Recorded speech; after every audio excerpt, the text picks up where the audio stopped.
However, for the 7 humans and 7 Digimon that had been living in forests, freezing tundras, scorching desert and damp caves for the last 365 days, it almost seemed like heaven.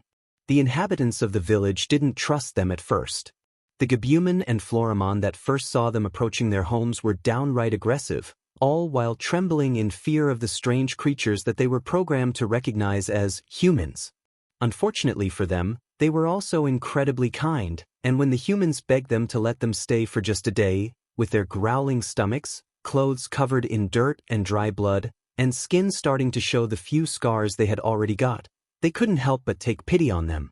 One day turned into a week, which turned into a month, which turned into Digimon, the elderly Digimon that their Digivice categorized as a mega, even with how obviously weak he was, thanking them as tears flowed down his face, for bringing life and hope to the Digimon that had been beaten down by the cruel world they had tried to shield themselves from.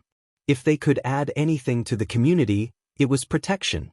With all of them having already reached the ultimate level, bar you, they were able to defeat anything that threatened the usually peaceful village, all while benefiting from that peace they had started to believe they would never see again.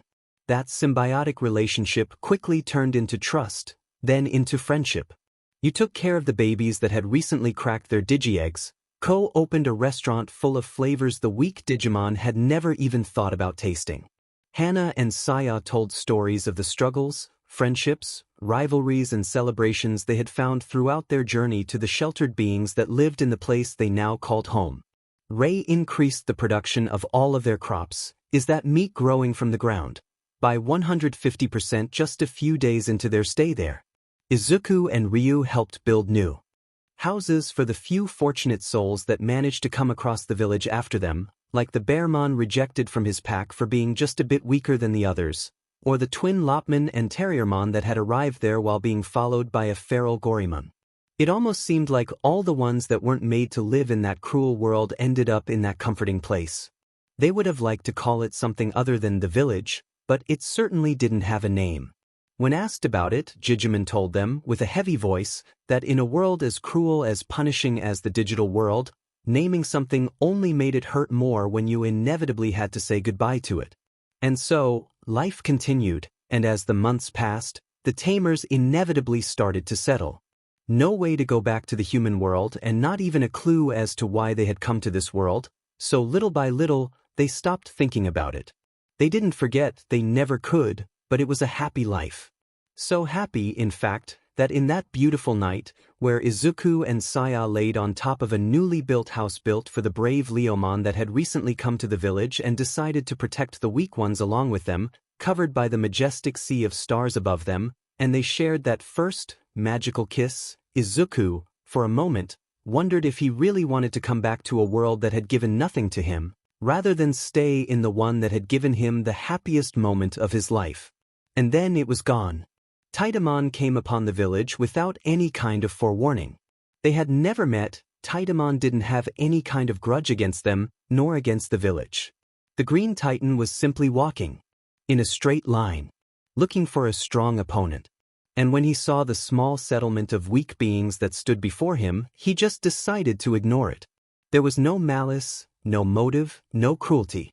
It was just that the lives of those inside the walls mattered to the Titanic being less than the effort it would take for him to avoid them, just by taking a few steps to the side. But then he found something interesting. 6 ultimate-level Digimon confronted him, all followed by strange creatures he recognized as humans, and the Digimon seemed to draw power from the humans' emotions. They were all small fries, really, but what would happen if those emotions were taken to their utmost limit? And the result of that experiment was Taitamon. His Digivice exploded in light, which then turned into darkness, enveloping both him and Ghostmon. When they reached the champion level, their minds joined. When they reached the ultimate level, their bodies joined.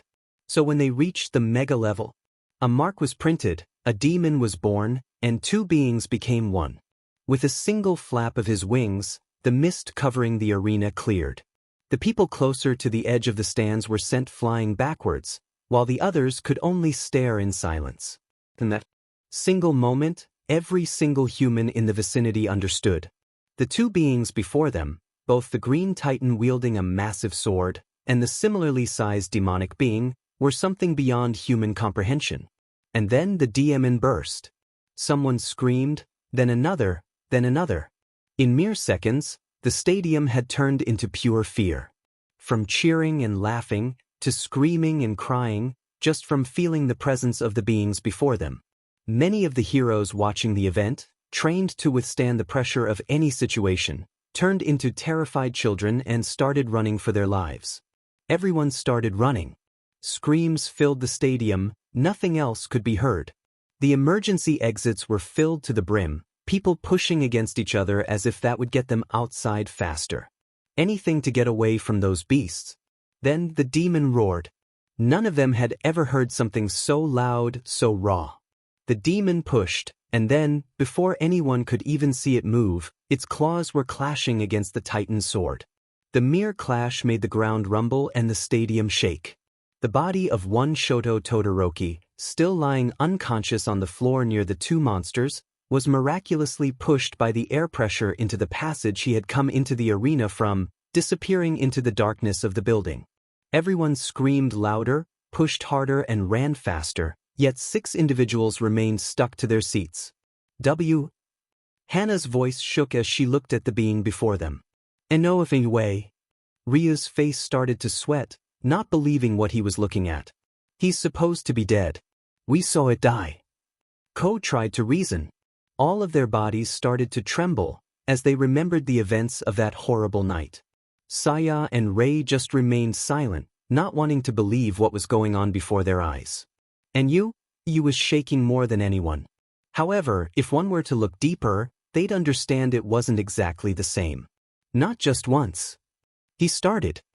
Not just once did that maggot dare take what is mine, but now he wants to do it a second time. The mark on his hand, covered by a glove up until that point, began glowing brighter and brighter, and energy started to swirl around his digivice. One could almost see 3 pairs of angelic wings sprouting from his back. I'll show that vermin what strength really dash. You! Saya's shout cut through the air like a knife, and the energy immediately dispersed. The boy looked like a deer caught in the headlights. Her voice shook.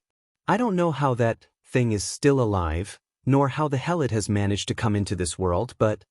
She looked towards the arena. Demon kept wrestling with Titamon's sword, one's face the epitome of bloodlust, while the other maintained a teasing smirk. But I know this is Izuku's fight. I won't allow your pride to intervene in that.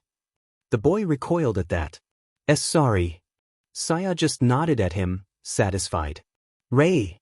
The black-haired girl slowly raised her head from the arena, where her sight was transfixed. I know. They all looked at her. With their leader unavailable, it was the duty of the second-in-command to guide them. She raised her head once more, now set in the mass of people flooding the emergency exits of the stadium. And she looked. A support item? Izuku looked hopefully at her, while she just stared back at him, confused. I want you to make one for me. You should be asking a professional for this, you know? He lightly stomped his foot, still looking at her, determined. No, I need it to be yours, it won't work if it isn't. She sighed. That's unscientific at best. Since when can science explain us? She stopped to look at him, irritated, then just sighed again. Why do you even want a support item? You and I know Dimon well you don't need one. He stopped to look at her for a second, then just smiled. Rei, I know this applies to all of you, but especially to you. If it hadn't been for having you at my side, I would have been dead hundreds of times over. What does that have to dash? Ko, Ryu and Hana are dumb as hell. That almost got a chuckle out of her. Yu is too young to be called smart, and Saya and I are too passionate to be rational when it matters. She remained silent. You are different, Rei, even without the digital world, you would have ended up doing great things. I'm sure of it. That's dash. I know this isn't the digital world, I won't have to face the same dangers we did back then. But even then, I still need you, because I'm too stupid to be a leader on my own. She almost felt like crying. So help me just once more, Rei, I still need your eyes. She looked at the immense crowd. 20.546. Her eyes looked, and her brain analyzed the information. It was nothing more than that. In an instant, Rei Akiyama relayed the exact number of people still not through any of the emergency exits. It wasn't the work of a quirk, a Digimon, or some kind of special power. A brain that had never forgotten a single, minimal detail in the entirety of her life, and the ability to analyze information at the speed of a supercomputer. Rei Akiyama, in a world filled with monsters and superpowers, was simply a human prodigy born once in a millennia. The goggles that Izuku used as part of his hero costume were nothing else but an artificial replica of those miraculous eyes. Demon's second claw clashed against Taidamon's sword. The ground grumbled once more, the stands closest to the arena collapsing from the pressure, and the ones further away started to crack. The people screamed louder and pushed harder. We need these people out of here as soon as possible, and then block the damage they're causing. If we let them fight freely, the entire city will be gone within minutes. She commanded. Rei! Shakuman shouted from Rei's Digivice. At the same time, similar warnings started coming from all of their partners. Taidamon is not the only one here, there's several. Champion-level Digimon around the stadium. She exclaimed. Tihis. Not only had whoever was plotting all of this managed to somehow get Taidamon on their cause, but they were also in control of more Digimon? The one behind this was obviously the one who sent Mummymon to the USJ, meaning they knew about at least Phantomon. They know champion levels wouldn't be enough to defeat Phantomon, so these weren't meant for him. Were these a distraction for Taidamon to be able to run wild? Did the mastermind know about all of them and didn't want them to interrupt the fight, or did they not know about them and sent them because he knew Izuku would be too busy with Taidamon to stop the champions from running wild? Or maybe they thought Taidamon was already overkill and sent them as a show of his military power. Distraction, main attack, or showing off, it didn't matter. What mattered was that most heroes wouldn't be able to take on a champion-level Digimon, so they needed to intervene. However, showing themselves to the world was something she still didn't like, even in this situation. Would the UA put 2 and 2 together and realize the demon fighting was Izuku, even if he has transformed behind a smoke curtain? Of course they would. They're human, not stupid, and as soon as they didn't see Izuku in the crowd running, they would understand, especially the one that was already onto them. Her mind raced to find the most optimal solution, and as soon as the last sound of that "tease" was out of her mouth, she already had a plan. Saya, Ko, Hana, and I are going out there to stop the champions. You can only go until your own champion level, anything more would be showing too much. You try to use your quirk on the spectators and calm them as much as you can, we can't afford you transforming here. They all listened, and in a moment, they were gone, running to their positions. Ryudash. I know, a barrier, right? She nodded. Yes, we need to contain the damage as much as we can, and if possible, I want you two to do one more thing. A barrier to stop these two from rampaging. You know what we need to do to make one that strong, right? He asked cautiously. She nodded again. I do, but if we don't do it they'll level the city. Izuku isn't in a state of mind in which he'll be able to hold back for long either. Another boom resounded through the stadium, and the whole building shook. Understood. I need to find somewhere without anyone around first though.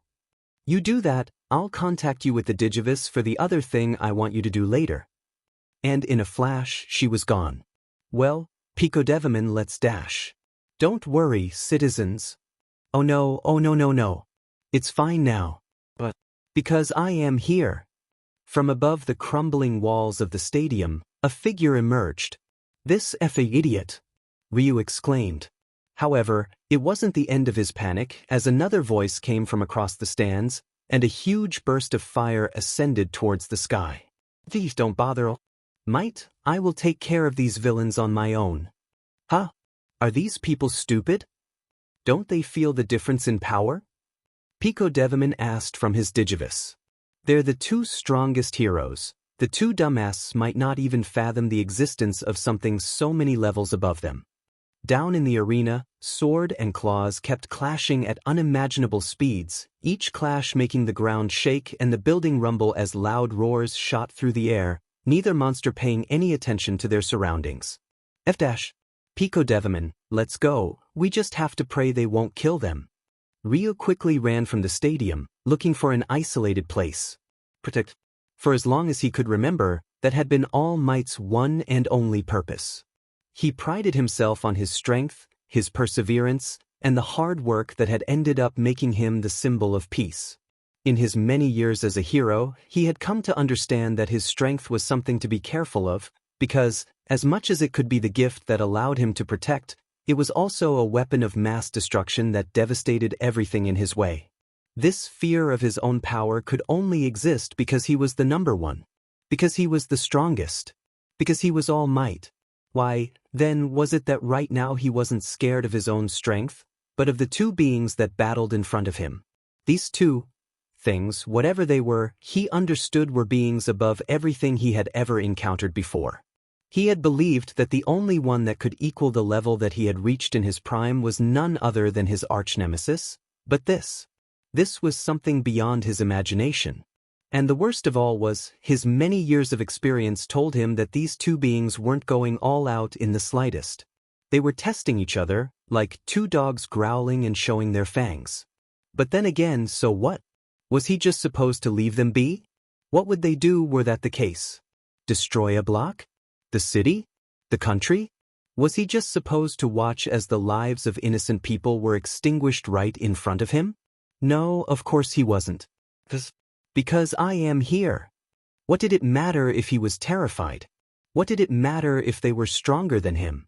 He'd fight until just his bones remained. From the corner of his eye, he saw Endeavor flexing his flames, ready to fight just like him. He definitely wasn't the biggest fan of the man, but if he wanted to win this fight, just as he had all of the ones before, he'd need his help.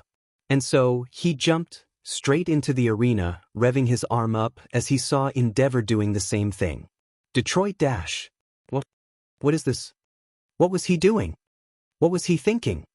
As he approached the two beings, all the color drained from his face, and his look of determination morphed into one of fear. He thought he understood the difference in level between them. However, deep down, there was still a glimmer of hope. I was in my prime. If I didn't have this injury. If I go plus ultra. If I have Endeavor's help. Now, mere meters away from these two monsters, he actually understood. They weren't even looking at them. In that small moment where he was just in front of their faces, they definitely noticed him. He simply wasn't important enough to be looked at. Why would someone care about an ant while they were fighting a god? How can beings like these exist? Were these the gods that had been prayed to since ancient times? Were these alien beings that were using this place as a mere entertainment? In a moment, every kind of stupid, incoherent theory passed through his mind at once. However, if he knew one thing, is that these things were not human. A block? A city? A country? How foolish. This entire planet was too small for them. And the next thing he knew, a huge hand was swatting him away, like one would an annoying insect. In his last moments of consciousness, he saw the same thing happen to Endeavor, as they both went flying through the stadium walls, and crashing into the streets below, his body exploding in a cloud of smoke as his mouth coughed up blood. Shota Aizawa and Hisashi Yamada were flashed by the bright sky as they came out of the stadium. All around them, civilians ran and screamed as they tried to get as far away from the stadium as possible. They wished they could do the same.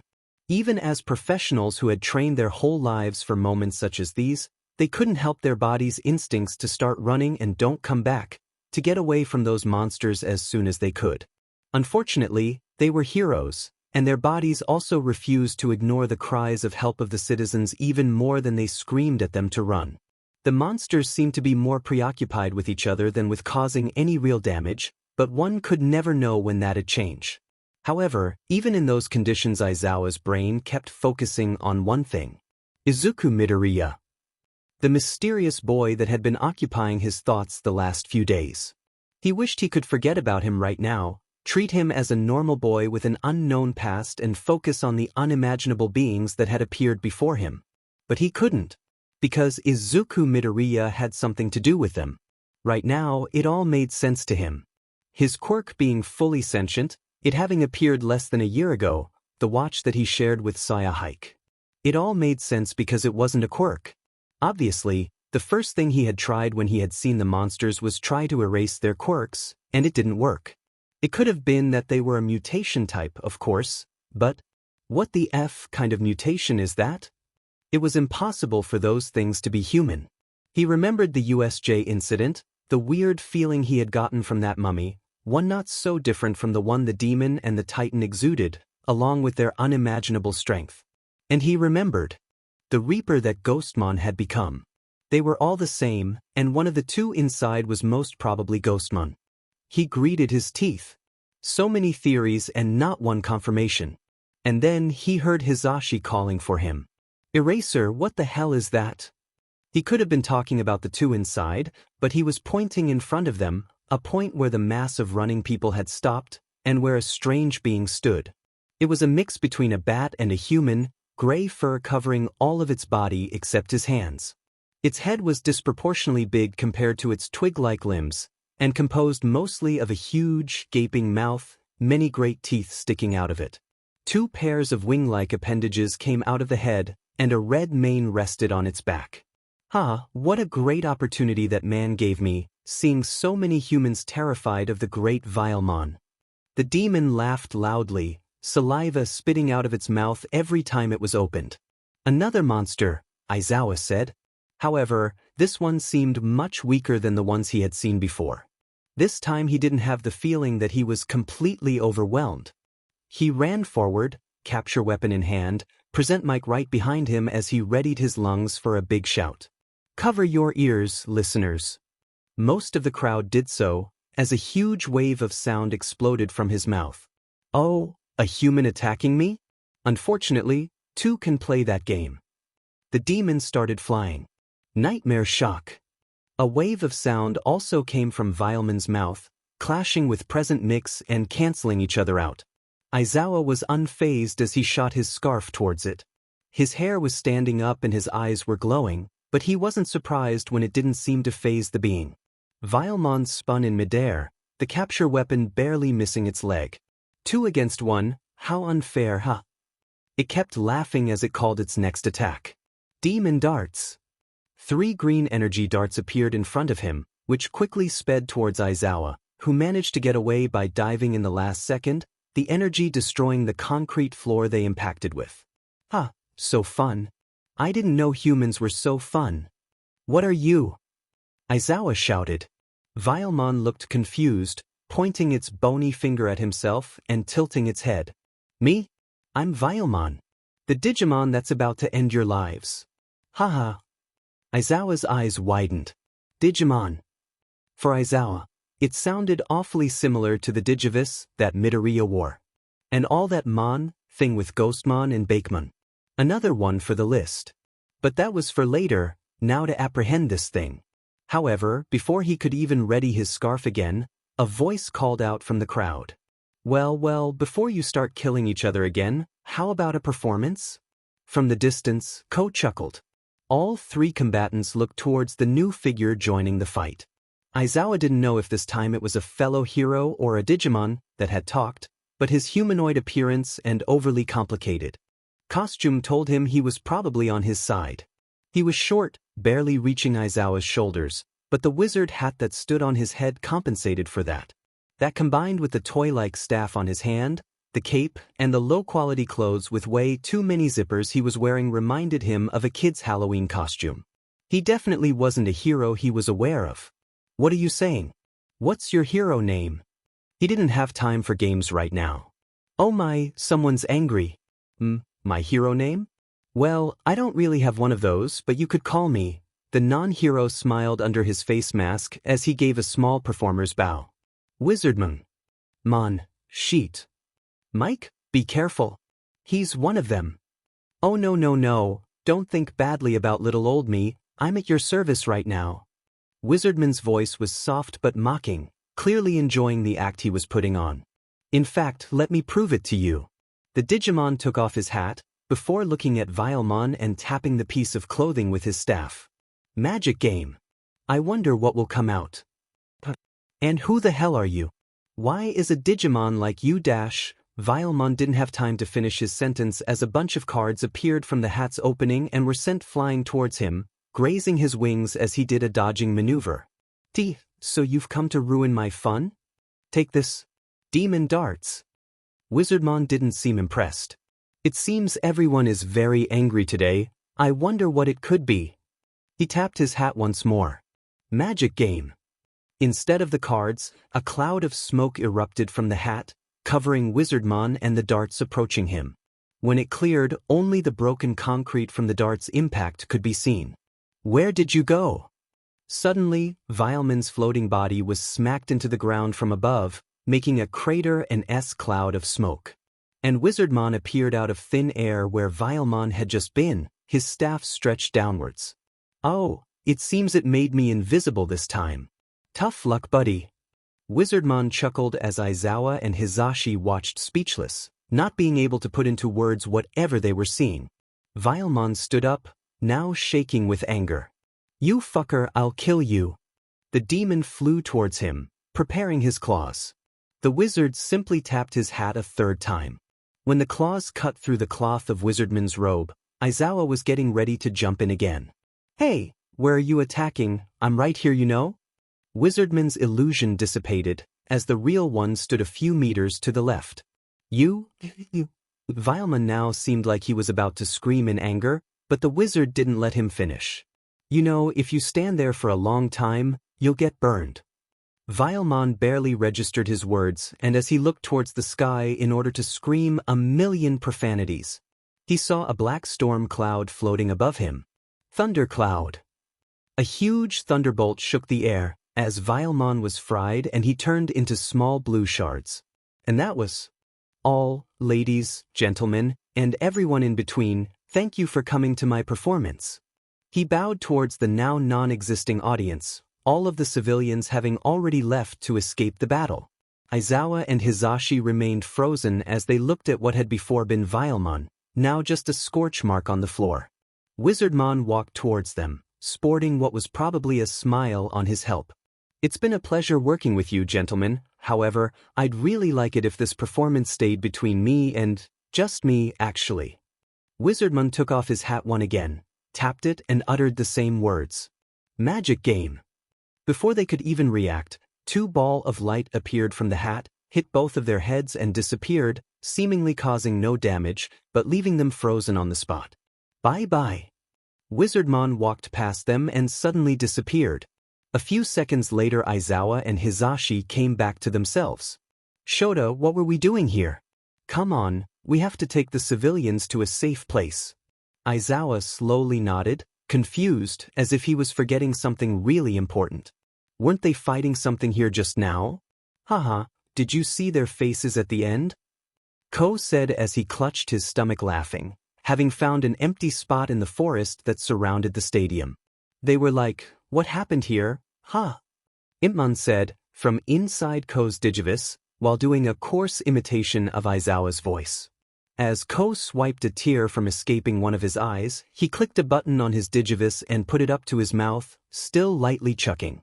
Ray, we are all done here. Wizardmon defeated a Vilemon and wiped the memory of the fight from the two heroes that participated in it. One of them was the gloomy guy that was onto Izuku.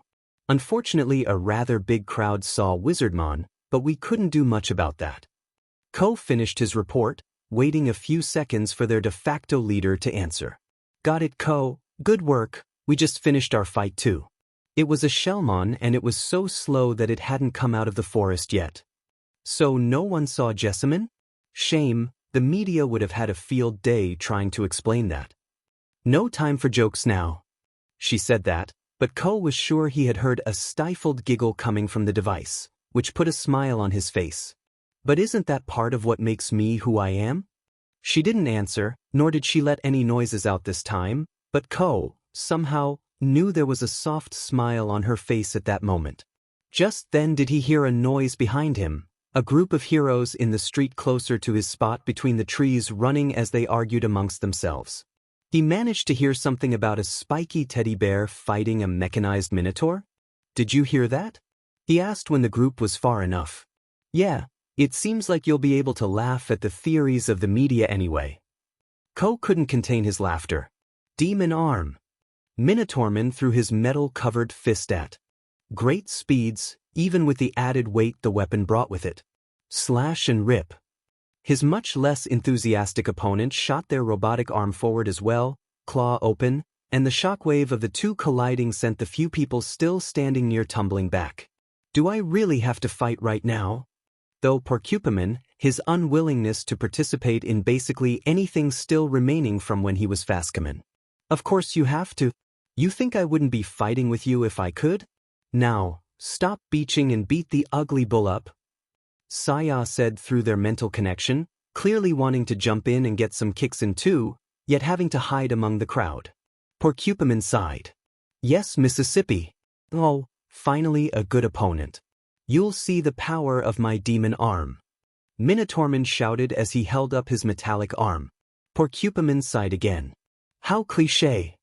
Saya watched from afar as the battle kept on, fluffy punches with enough force to crush a building clashing with steel ones able to cause earthquakes. In fact, Darkside quake.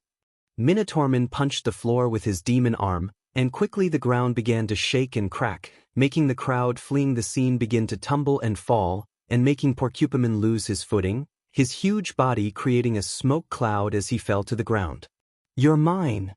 Minotaurman jumped at him as he readied his arm, Porcupine just lying there as the bull approached him. He sighed a third time. How boring. The next thing Minotaurman knew was that he was being pierced all over his body. Spikes, saws and claws penetrating his strong muscles from one side of his body to another, blood dripping all over his opponent, and blue shards starting to cover his body. Madness broach. Innumerable sharp objects had suddenly erupted from Porcupine's body once his opponent had gotten close enough. Minotaurman couldn't even utter his last words before his body disappeared in a blue cloud. Just seconds later, and without even bothering to stand up again, Porcupine had completely disappeared. Saya looked down at her Digivice, waiting a few seconds before speaking. You could have let him say goodbye. He just wanted a good fight, you know? The tone of the voice was more sad than angry. Fascaman actually seemed rather regretful on the screen of her device. Sorry. A sad smile came to her lips. Saya. She heard a voice calling for her, and she turned around to see Hana waving at her, a big black cat standing on her ground next to her. She walked towards them, and before saying anything, she pointed at the being beside her. Are you sure that's okay? Hana looked confused for a second before looking where she was pointing. Oh, Blacktailman? It's fine, people don't really pay attention to her with everything going on. If you say so, she answered, unconvinced. Anyways, you girls are finished already? Blacktailman was the one who answered, in a quiet voice. Yes, we fought a Doberman so no one really paid much attention, she said while liking her paw, seconds before dematerializing into Hana's Digivice. Ray called me just now, Ko and her are done too. Hana said, you should be calming a crowd with his quirk somewhere. So that means, Saya looked towards the stadium.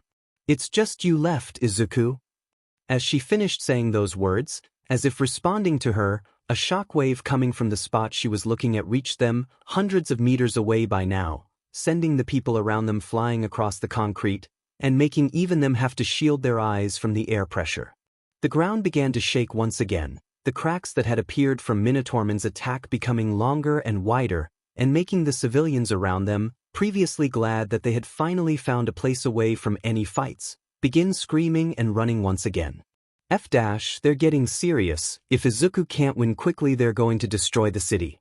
Saya cursed. But then, all across their bodies, both the tamers and the normal people felt it.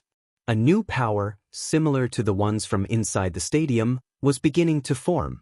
Saya's and Hana's eyes widened as they remembered Ray not sending Ryu with them all to fight the champions. Ray, I really hope you're sure about this. An explosion of darkness happened somewhere close to the stadium, and a devil ascended towards the sky, directly above the two beasts fighting. It felt liberating being like this. Ryu couldn't really explain the exact feeling. It was as if all their emotions, both his and Pico Deviman's, all their hidden desires, were allowed to be free from any of the self-imposed shackles they put on them. Yet at the same time, The being they were right now wasn't really them. The appearance wasn't the same. The being looked old, a long gray beard almost reaching his feet. His face was closer to a mask than to the soft appearance of a human. The 6 wings on his back affirmed his role as a demon, while the skull-themed staff gave the appearance of an old court mage. The feeling he gave off wasn't the same. Now more regal, wiser, more knowledgeable. The personality, while definitely being close to a union of theirs, was also not exactly them. Yet it was. That's what the demon lord of greed, Barbamon, was. You owe me one after this, you shitty leader. The voice that came from him was far older and deeper than any of his parts, yet it contained the spunky tone that defined them.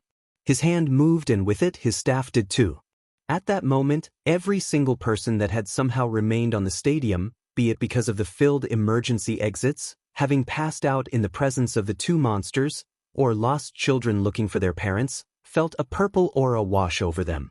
And in an instant, they were outside, far away from the battlefield, looking confused at their surroundings, but happy to be away from that death trap. The staff moved once again, now pointing towards the sky. A purple beam came out of it, and a transparent dome began to form around the stadium, acting as a barrier for the combatants inside to be able to go wild. Barbamon felt a ping on his head, notifying him of a message to his Digivice that, while it didn't physically exist anymore, still functioned inside him. "What do you want?" he said. "You sure are rude in that form." Ray answered. "What do you want?" He repeated. "I told you I wanted you to do something else, right? You see." As she finished explaining, Barbamon was thoughtful for a second. "That'll cost you." Ray grimaced. "You greedy bastard." Barbamon just laughed towards the skies. Aizawa just couldn't shake the feeling that he was forgetting something. Mike and him had been doing something, right? But as much as he asked his friend, he just kept telling him to focus on what's important right now. He was right, obviously, and Aizawa knew he had been acting unprofessionally the last couple days, so he listened to him, but if could just remember. But then he saw something more important. "Hey kid, what are you doing?" It was a blonde boy, maybe around 10 or 11 years old, standing in the middle of the crowd they had just come across after leading the last one to a safe place. Had he seen him before? This crowd was awfully calm, considering the circumstances, just casually strolling away from the stadium. And the boy was glowing. He looked towards Aizawa, and for a second his eyes widened slightly, and the hero felt the boy had recognized him, which would certainly be an experience, considering his status as an underground hero. But more importantly, the kid was using his quirk. Helping? His voice wasn't sure, more a question than an answer. "You know you can't use your quirk without a license, right?" "Well, the people were all very scared, so I thought my light would help." His voice was innocent, soft, but Aizawa also felt it was almost practiced, as if he was acting younger than he actually was. A quirk that calms the people around him? Wish we had him in some operations. "Well, we are here now, okay? So just deactivate it and we'll lead you away. Yunogi." You. The light disappeared, and in that moment, all the people around them became agitated, their breathing quickened and their bodies started to show nervous tics as the pace increased in speed. Present Mike quickly raised his voice to put order among them, and Aizawa quickly followed behind. Or he would have, had he not seen something coming out of the forest that surrounded them. "Sensei." Behind him, Yu's eyes widened for a second, before he understood what was going on. The battered form of Izuku Midoriya came from the trees, a bit roughed up but not showing signs of serious injury.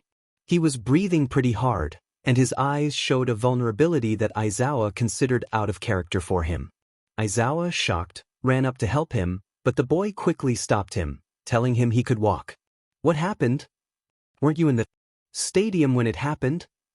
Aizawa had been worried about the Todoroki, considering his position when the attack happened, but after he saw his quirk didn't work on the monsters, he understood he couldn't do much to help. Midoriya, on the other hand, he looked at the way the boy quietly shaked, and the way he looked at him with eyes much closer to those of a child than anything he had seen from the boy before. He felt like shit for thinking he was involved. I managed to escape after they showed up. I couldn't see Todoroki, but I think he got away too." Hey, sensei, what the hell are those things? Aizawa, for the first time, could see Izuku Midoriya as just another kid, even if it felt uncanny seeing him like this. I wish I knew, but right now you need to get checked out. I saw Recovery Girl a few minutes ago. She's on duty over there. He pointed to a smaller road that separated from theirs.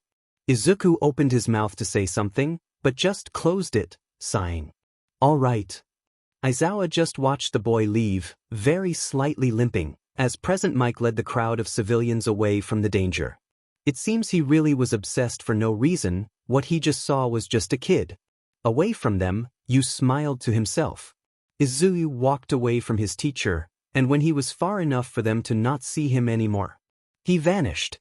Barbaman's staff returned to its normal colors, the purple glow dissipating.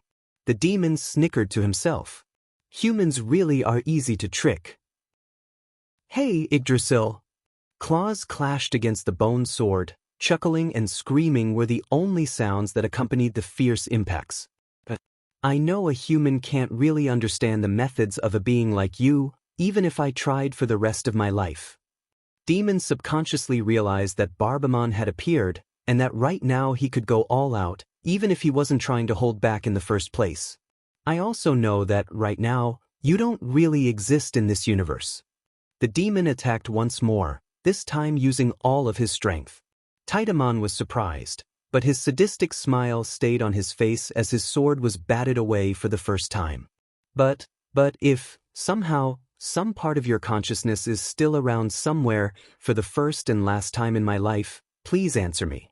Taidamon's weapon came back as quickly as it had been repelled, now also using his full strength. The claw and the sword clashed seriously for the first time, and everything around them turned into dust. The stadium, which had until then miraculously stayed standing, turned into rubble and dust, its shape gone beyond recognition. A huge crater appeared in the floor below them, and a full-on earthquake shook the earth. The only thing stopping them from destroying everything around them, the barrier that surrounded them, which kept sturdy even while blocking their enormous power. Why were we chosen? Haha, finally. Finally you show your true self, demon. Taidamon screamed, his maniac laugh increasing in volume. Demon looked at him in the eyes and roared.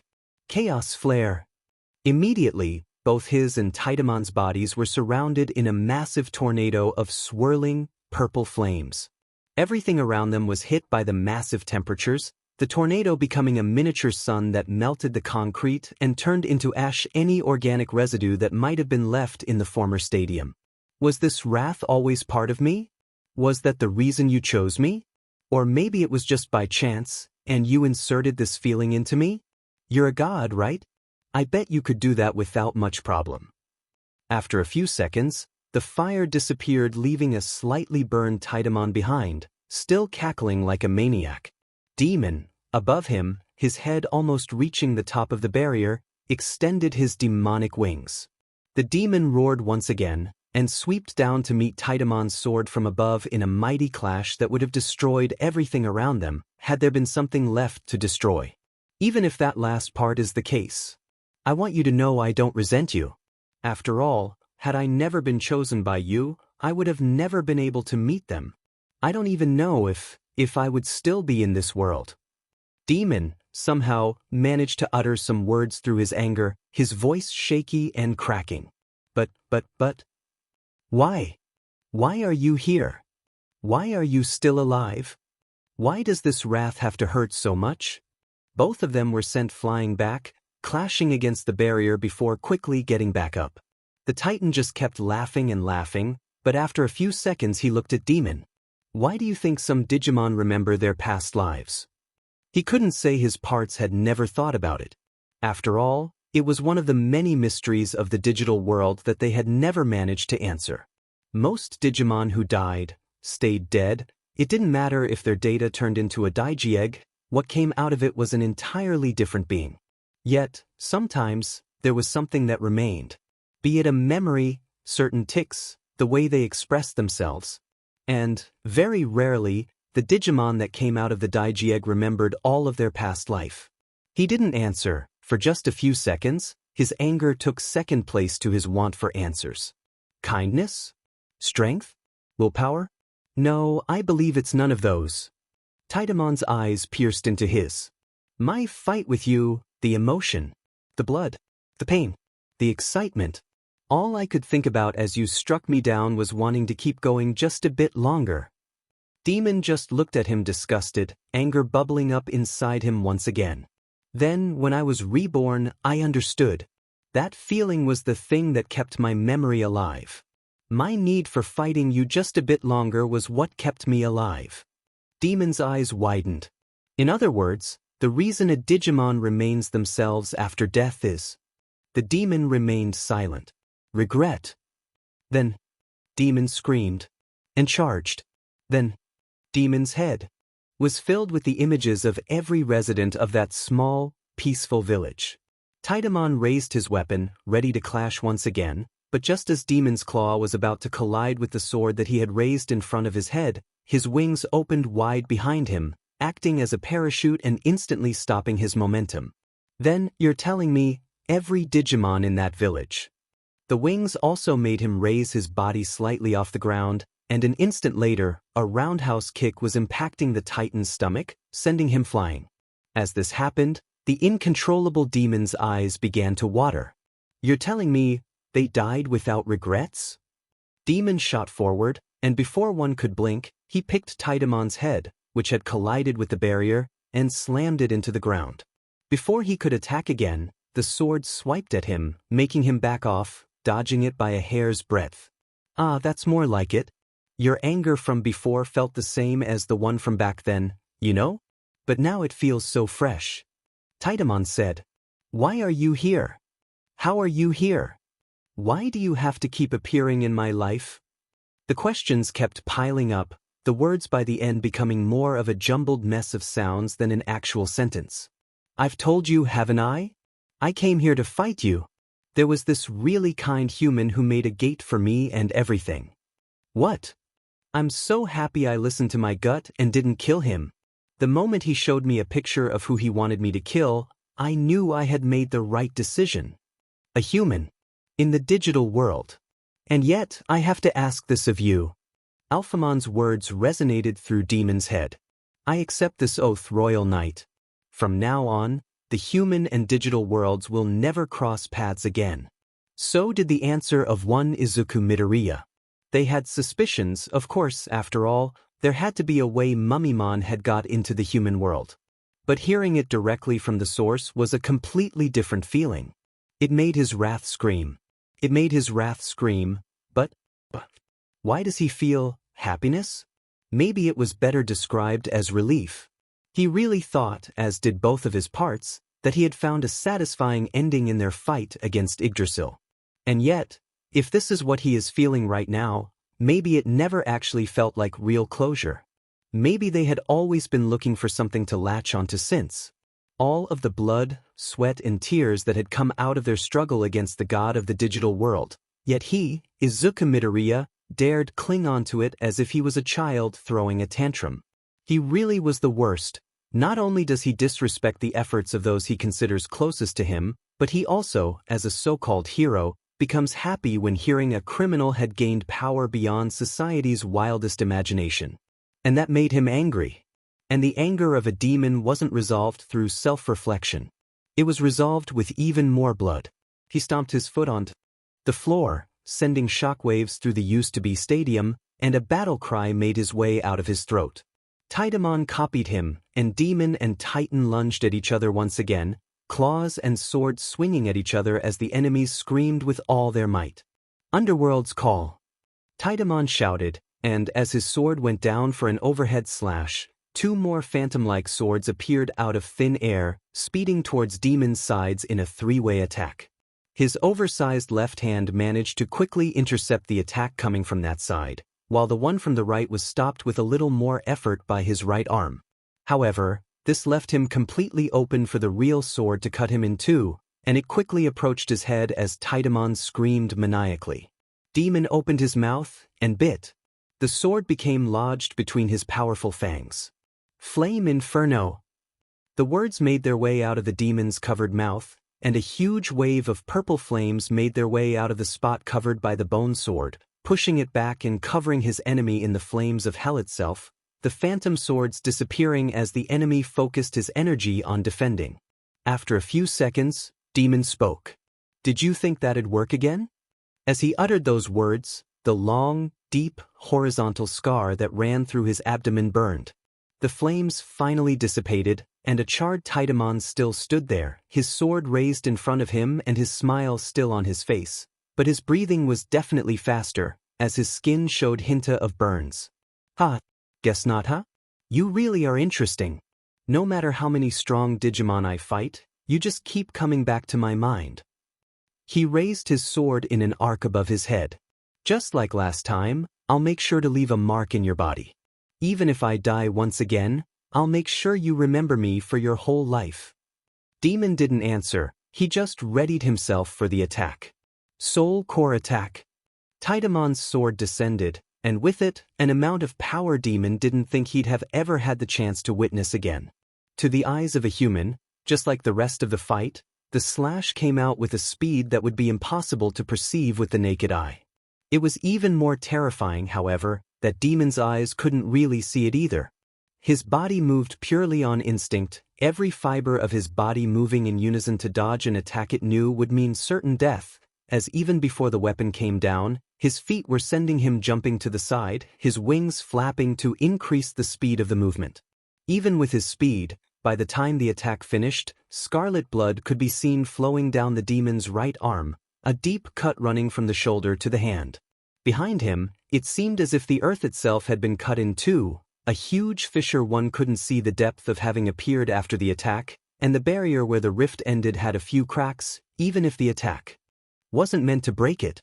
For the first time since he had left the digital world, Izuku Midoriya, Ghostmon, and the being known as Demon felt a real threat to their lives. Titamon's attack didn't end there, as he shot forward with his sword raised high once again, slashing and slashing as Demon dodged each one by a hair's breadth, the pain he hadn't experienced in so long making his movement slower and clunky.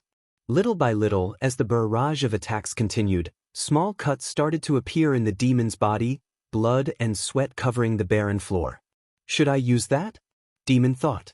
He briefly allowed himself to look at the cracks in Barbaman's barrier. "Oh, I don't know if the barrier could take it, and also..." "What's up, Demon Lord? Is this all you have?" "Shut up."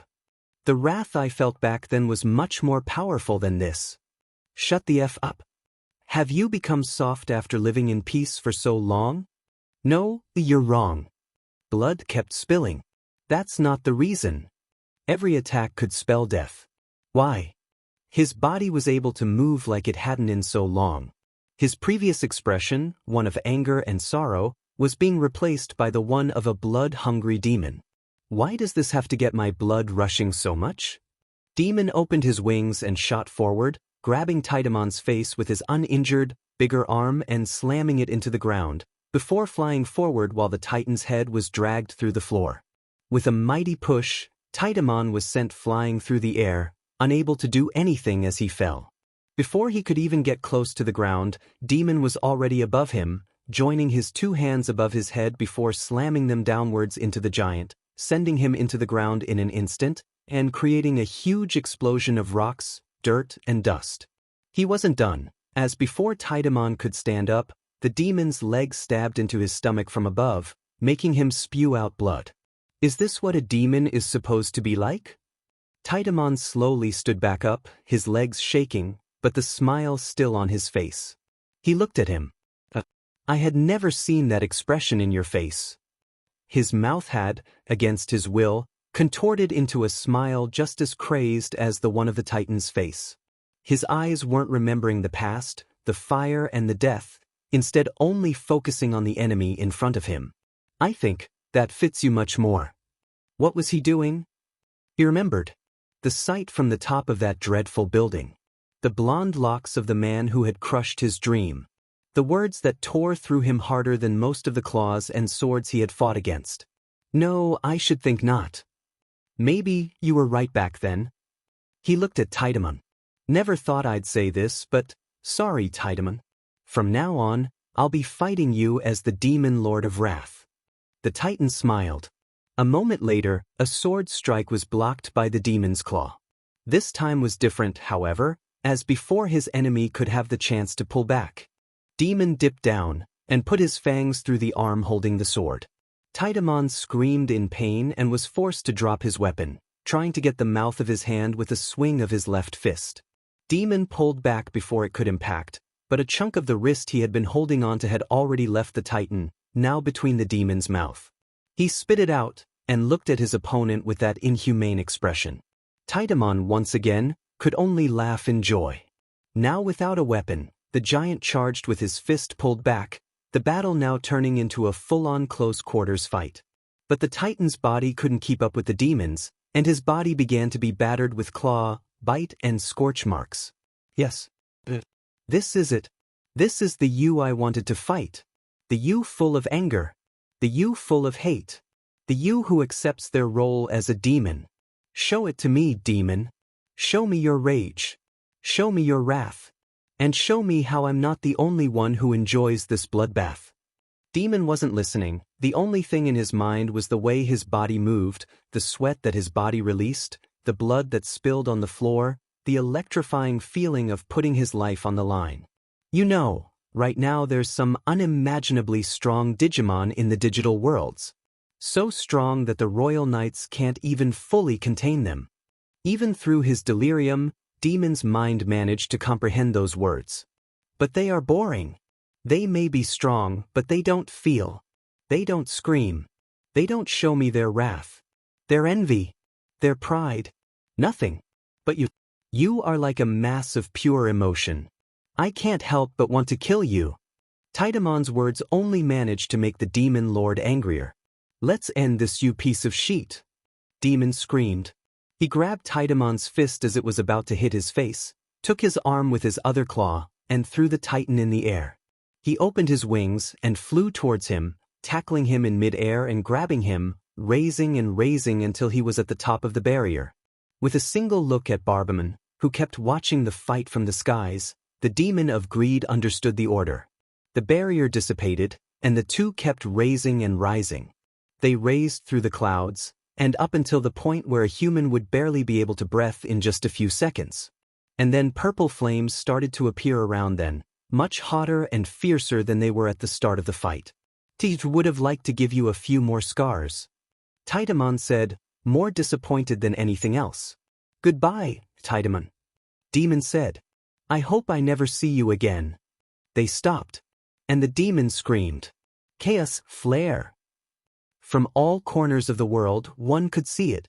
That would be remembered as the day where a second, purple sun appeared in the sky for just a few seconds. Demon touched down on the previous stadium's floor. And he disappeared, leaving behind the form of a battered, bloody kid and the flickering flames of a blue ghost. The boy stood still, his face one completely void of emotion. He looked around. What he could see was merely a gigantic crater devoid of any life. He fell to his knees, and then to his forearms. He gritted his teeth, and tears fell from his face into the dead ground. A hero? He remembered all the times he had called out his dream, his confidence, his cockiness. Then he remembered his time back there. The blood, the fighting, the death as he crushed entire armies of enemies. Is this what a hero looks like? Everything around him was turned to dust. What had before been a stadium full of joy and laughter had now turned into a dead, somber nothingness. He screamed. I'm nothing but a monster. Izuku Midoriya could only wail.